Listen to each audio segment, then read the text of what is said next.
nalal akka kanatti. Maal ija sodaachuu jalqabdeemo? Doktor dhukkubsataan kutaa kudha keessaa maatiin isaa dhufanii jiru. Iddoo kanaa isin dhabanii dhufudha? Iddoo kana eessa deemama jetteetti? Iddoo kana waan dhufe. Osuutti jirtamoo maanni abdiisa? Fuula koo qoraattee jiramoo yookaan abaaboo birraa jira? Qoy ani maal sitti fakkaadhoon alaaltu kana? Fuula keetirraa ammoo gammachuutu bareeda malee yeroo kana xiqqeettu kana sirraan tolu kee? Ani moo waan siin jedhu gorooti. Jecha kana guyyaa dhuma tokko illee nuun jijjiirtu ati. Anis yaada yaa jaalalleetti. Atis na yaada yaa jaalalleetti. Kottoo lagarraa. Qoricha kana farmaasii irraa akka bitanitti himi. Toltu duudu sirba duucheessi uumamaa.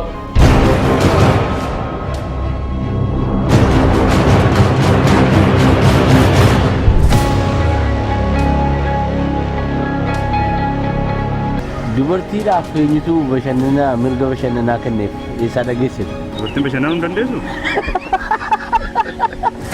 Dubartii jechuun yeroo jalqabaatiif yoon beekti ta'e jannata keessaa kan dhiira baasanii jiradhan.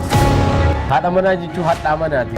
Dubartii jechuun dugda kutaaf sammuu kutaadha. Haadha manaa jettee hadhaa manaati. Dhiisii. Kanan beektu ati Mooses jechuun bara.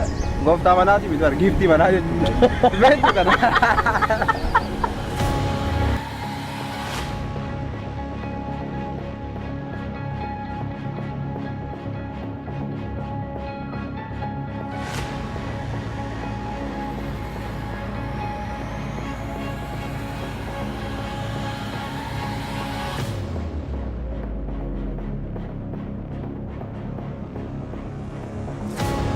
Nabeetuni ati mana jechuun wanta baay'ee. Dubartii jechuun dhaaba manaati. Dubartii jechuun haadhallee obboleettillee haadha manaa keenya. Dubartii jechuun bara meeshaa manaa beekta miti. Wantoota akka wataaboo wantootuma akkas akka cilfaa kanneenuma dabalu. Dhukkubni namicha qabeessas qabee jira. Dhagaa warqiin harkaa qabanii raafuudha gaafa harkaa dhaban raatudha. Gaaffii akkasii akka lammata nan gaafanne jedhee sitti himneen.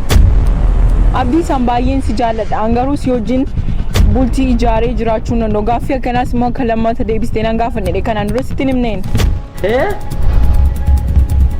Maachuu barbaadde maatii kee dirqamaa natti heerumsiiseesi. Ana qarshii kan koo barbaachada. Barbaadnan jikee haboo.